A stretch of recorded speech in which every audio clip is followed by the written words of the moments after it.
बांग्लादेश के सेना प्रमुख का बड़ा बयान सामने आया है। भारत के साथ रिश्ते को लेकर बड़ा बयान। सेना प्रमुख जनरल वकार उज जमा का बयान। जनरल वकार का राजनीतिक सुधारों पर जोर। भारत के साथ संबंधों को संतुलित रखने की जरूरत। बांग्लादेश की सीमा स्थिरता सुनिश्चित करेगा बांग्लादेश। टाइम आगे जा रहा है, हमको ये भी दिखता है कि भाई यूनुस का टाइम खत्म भी होने वाला है। कल बांग्लादेश के आर्मी चीफ ने ऐसे स्टेटमेंट दे दिए जहां पर यूनुस को कल रात को जरूर नींद नहीं आई होगी। बांग्लादेश के आर्मी चीफ का एक इंटरव्यू था एक उनकी मीडिया ऑर्गेनाइजेशन के साथ, उन्होंने वहां पर ऐसा बांग्लादेश के सेना प्रमुख का बड़ा बयान सामने आया है और भारत से रिश्तों को लेकर उन्होंने ये बड़ा बयान दिया है। क्या सेना मोहम्मद यूनुस के खिलाफ खड़ी हो रही है? क्या सेना को एहसास हो गया है कि भारत जैसे मजबूत मुल्क से पंगा नहीं लिया जा सकता? चंद भाड़े के आतंकियों को बुलाकर भारत से बैर नहीं लिया जा सकता। भाई उसके बाद ओए बहुत हालत खराब हो जाएगी।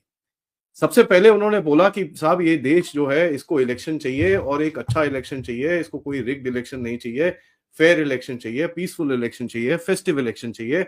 और जो हमारा ये जो इंटरिम गवर्नमेंट अभी बैठी है यूनुस, उसका एक ही काम होना चाहिए, is how to do an election. Development है जो पाकिस्तान और बांग्लादेश के ताल्लुकात के तनाजुर में हमें देखने को मिलेगी। वाह वाह वाह, मजा आ रहा है जी, मुझे तो बहुत खुशी हो रही है। सच्ची बात यह है इस खुशी की क्या वजह है? कहीं ना कहीं तो जो है रास्ते हमने मुतय्यन कर लिए हैं और शायद मंजिल का तयन भी कर लिया है। तो यहाँ पर जो भी है यूनुस की पूरी जो एक नैरेटिव रहता है कि साहब हम रिफॉर्म करने के लिए आए हैं, हम ये करने के लिए आए हैं, वो पूरी तरह से आई थिंक आर्मी चीफ ने बोला है कि भैया वो सब आप अपने पास रखो।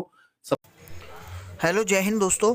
एसपी न्यूज़ 91 में आपका स्वागत है दोस्तों जैसे कि आपने क्लिप में देख ही लिया होगा कि बांग्लादेश आर्मी का जो चीफ है वो सरकार से भी अब परे हो चुका है। उधर सरकार जो है बांग्लादेश की वो चाहती है कि हम कहीं भी किसी भी हालत में हार नहीं मानेंगे, लेकिन जो आर्मी चीफ है उसे नतीजा पता है कि कितना बुरा हो सकता है भारत के साथ में इस तरीके से मतलब कदम उठा करके या फिर कुछ ऐसा करके। आर्मी चीफ का साफ साफ तौर पर यही बयान आया है कि भारत जैसे देश के साथ हमारी आर्मी तो क्या, अगर पूरा बांग्लादेश भी खड़ा हो जाएगा तब भी हम उससे नहीं जीत सकते। आर्मी चीफ कहीं ना कहीं घुटनों के बल बैठ करके हाथ जोड़ रहा है भारत के सामने कि किसी भी तरीके से इस मुद्दे को, इस मामले को शांत किया जाए। और इसका जो प्रभाव है यूनुस पर भी देखने को जो है आपको मिला है, क्योंकि यूनुस का भी अब बहुत ही जल्द टाइम आ रहा है। यूनुस भी पूरे तरीके से हाथ खड़ा कर चुका है। जिस तरीके से उसे वहाँ ना तो खाने के लिए वहाँ पर चावल हैं, सब कुछ एक्सपोर्ट बंद कर दिया गया है और इस तरीके की बहुत सारी जो है डेवलपमेंट होती जा रही है और आगे बांग्लादेश को दिख रहा है कि उसका जो फ्यूचर है पूरा तरीके से अंधकार में है। अब मीडिया इस बारे में क्या बात कर रही है, तो आइए दोस्तों वीडियो को स्टार्ट करते हैं। सबसे पहला काम आपका ये है कि आप जरा इलेक्शन पे ध्यान दो। किस तरह इस देश के अंदर इलेक्शन होगा और किस तरह ये देश आगे जाएगा उसके ऊपर आपको ध्यान देना बड़ा जरूरी है। तो इसमें तो एक पहले झटका लगा। दूसरा झटका ये लगा कि बांग्लादेश के आर्मी चीफ ने बड़ा एक क्लियर वकर उस जमान ने एक बड़ा क्लियर सा स्टेटमेंट दिया।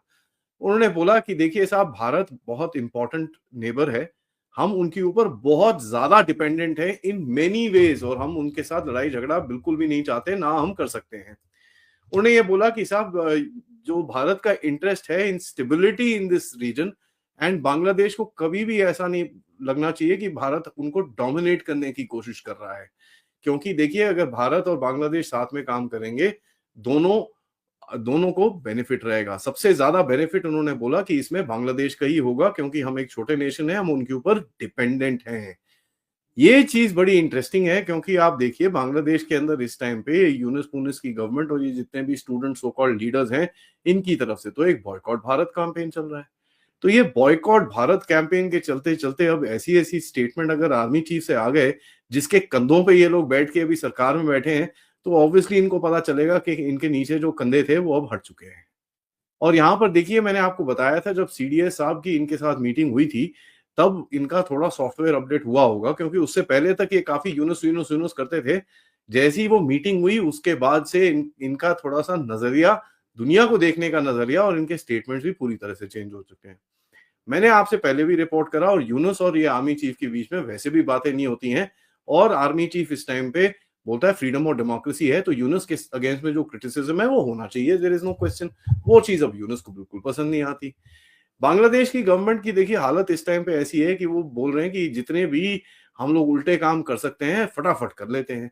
तो हिंदुओं को गवर्नमेंट जॉब से हटाने से लेकर हिंदू मंदिर के ऊपर अटैक, क्रिश्चियंस के ऊपर अटैक, माइनॉरिटीज के ऊपर अटैक, और ये सब चीजें चल रही हैं।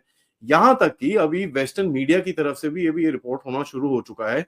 और यहां पर मैं आपको बताऊं, इनके दो जो क्या नाम है, जो इनके गहरे राज्य के टट्टू थे, एक जॉन डैनियलोविच जिसको मैंने काफी बारी रेफर करा है, और एक विलियम बी विलियम, ये दोनों को अब FARA foreign agents registration act के तहत अभी यूएस के अंदर प्रोसिक्यूट किया जाएगा। इनके ऊपर मैक्सिमम ऑफ 5 years पनिशमेंट और $2.5 लाख का जुर्माना इनको लग सकता है, क्योंकि ये अभी लोग बोल रहे हैं कि साहब, और ये यूएस की तरफ से आया है कि साहब ये लोग बहुत आगे जाके बहुत ही ज्यादा एकदम एक्टिविस्ट टाइप बन चुके हैं। यहां पर बोला case of William B William, John Danielovich and Mushfiqul Fazal Ansari जो एक ब्रिटिश सिटीजन है, इनके ऊपर सर्टेन जो चार्जेस लगेंगे उसके अंदर 6 महीने का फाइन और $5,000, और जो बड़े चार्जेस लग सकते हैं उसके अंदर 5 साल की कैद और $2.5 लाख का इनके ऊपर फाइन लग सकता है।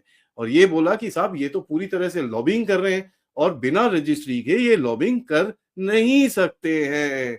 तो जितनी भी जो लीगल रिक्वायरमेंट्स है फॉरेन एजेंट्स की और लॉबीज की, वो बिल्कुल भी फॉलो नहीं कर रहे हैं, और उसके तहत इनके ऊपर प्रोसिक्यूशन एकदम हो सकती है। तो यूनुस को पता है कि भाई इसके जितने भी बाहर वाले हैंडलर्स हैं वो भी अभी खत्म हो रखे हैं। अब देखिए इनका जो जुलाई प्रोक्लेमेशन था कि भाई हम तो 31 दिसंबर को खड़े होके हम तो एकदम जो मुजीबिस्ट कॉन्स्टिट्यूशन जिसको बोलते हैं उसको पूरी तरह से हटा देंगे और हम बिल्कुल भी इसको फॉलो नहीं करेंगे। ये सब चीजें जो थी वो पूरी तरह से फेल हो गई हैं। यहां पता चला कि भाई $1,000 पर पर्सन देने की कोशिश कर रहे थे और इन लोगों को 30 लाख लोग गैदर करने थे इसके लिए। लेकिन फनी चीज क्या हुई, घंटा नहीं आया कोई, क्योंकि यहाँ पर एक बड़ा जबरदस्त सी चीज हुई है कि बीएनपी अभी साइड पे खड़ी होगी, बोलती भैया ये जो चीजें चल रही हैं ये बिल्कुल भी ठीक नहीं है, क्योंकि बीएनपी को पता है कि साहब अगर ये कॉन्स्टिट्यूशन गया तो साहब इनका भी कोई चांस नहीं है वापस आने का, ये भी सारे जेल में बैठे होंगे। अब देखिए एक प्रोटेस्ट हुआ, ठीक है, अब ये प्रोटेस्ट हुआ, उसमें वो थे उसके अंदर 500,000 लोग थे। उसके लिए किसके लिए प्रोटेस्ट करा कि शेख हसीना को वापस लेके आओ करके एक प्रोटेस्ट हुआ, 1-1.5 घंटे के लिए हुआ करा और लेकिन वहां से चले गए। अब प्रोटेस्ट देश है, ये सब चीजें तो होंगी। सबसे बड़ा इनकी जो कंस्पिरेसी थ्योरी चल रही है, सीसीटीवी फुटेज जो सेक्रेटेरिएट में आग लगी, कुछ इमेजेस दिखाई, कुछ इमेजेस नहीं दिखाई। कई लोग बड़े बड़े सवाल पूछ रहे हैं कि आप इमेज क्यों नहीं दिखाते यार। और Bangladesh army chief has been told to shut up, you will not open your mouth, dare you open your mouth. ये ड्रामा चल रहा है। देखो बात यह है कि सॉरी मैं आपको इंटरप्ट कर रहा हूं सर, मुझे याद आया कुछ 5 अगस्त को जब शेख हसीना गई थी तो सबसे पहला स्टेटमेंट वकारुज्जमान ने ही आके दिया था, जो बांग्लादेश आर्मी का चीफ है अभी। तो सबसे पहले मुझे भी यही लगा था कि पाकिस्तान में बांग्लादेश में जो हुआ वो मिलिट्री कू था। मैंने भी यही सोचा डे 1 जब हुआ ना, मैंने बोला कि there has been another military coup. It was never a military coup. ये अमेरिकन डीप स्टेट का टोटल मैटर है। आज की तारीख में ये बांग्लादेश का आर्मी चीफ चुप बैठा हुआ है, एकदम सन्नाटे में, किसी से कोई कुछ नहीं बात कर रहा। वहां पे शेख हसीना है, वो चुपचाप इंडिया में बैठ के कुछ कमेंट्स कर रही है, राइट। खालिदा जिया से डायरेक्ट स्टेटमेंट बहुत कम आए हैं, नहीं आए हैं। देख लो क्यों नहीं आए हैं। इवन शी रियलाइजेस, अब बीएनपी वाले थोड़ा सा चूचू कर रहे हैं। ये सारा का सारा वॉशिंगटन से बांग्लादेशियों को ये बोला कि तुम्हारा दुश्मन पाकिस्तान, ये माफ करना भारत है, भारत तुम्हारा दुश्मन है, भारत तुम्हारा दुश्मन है। इनके दिमाग में भर दिया। जाहिल लोग हैं, कम पढ़े लिखे हैं बांग्लादेशी, ये इंप्रेस हो गए जैसे पाकिस्तानी जाहिल है, तो ये Bangladeshi Pakistani basically same blood. अब इनको बोल दिया कि तुम्हारा दुश्मन बाहर है।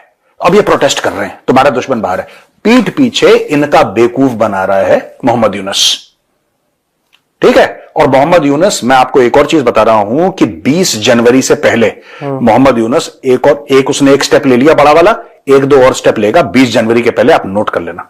ट्रंप के आने से पहले? मेरी बात सुने, वो कहते हैं ना जंगल में रह के शेर से बैर नहीं करना चाहिए। आजकल जो शेर है ना वो पूरी दुनिया, हाँ वो इंडिया बना हुआ है, तो आप इंडिया के साथ बैर लेंगे तो उसमें आपका अपना ही नुकसान है।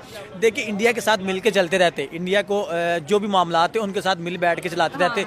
ये देखिए जब बुरे हालात आपके हो जाते हैं ना तो आपको झुकना पड़ता है। आप अपनी चुतराहट दिखाते रहेंगे ना तो आपको एक टाइम आता है कि आपका जो अपना सका भाई भी होता है कहता है जा कम कर जाके अपना। तो ये तो फिर वर्ल्ड वाइड मामला थे, तो इनको मैं समझता हूँ कि इंडिया के साथ बिल्कुल हाथ मिला के रहना चाहिए था, उनके साथ चलना चाहिए था, क्योंकि उनका एक बुरा टाइम है। इंडिया बाकी ममालिक के साथ जो बहुत दूर है उनके साथ इतना अच्छा जो है अपना मामलात कर रहा है, इतने अच्छे रिलेशन बना रहा है। तो बांग्लादेश तो फिर उनके बहुत साथ है। और दूसरी सबसे बड़ी बात है, इंडिया के बाद सबसे ज़्यादा जो हिंदू कम्युनिटी है वो इंडिया में है। उनको ज़्यादा इस चीज़ का था कि यार हमारे भाई हैं, वो हमारी जो एक कल्चर है वो सेम है, हमारे जो मामलात है वो उनके साथ ज़्यादा है। और ये भी तो देखे ना जिस तरह से इंडिया बांग्लादेश को इतना सपोर्ट किया, जितने भी बांग्लादेशी हैं वो इंडिया में जॉब करते हैं, इंडिया उनको वीज़ा दे रहा है, लेकिन ये सब कुछ देखने के बावजूद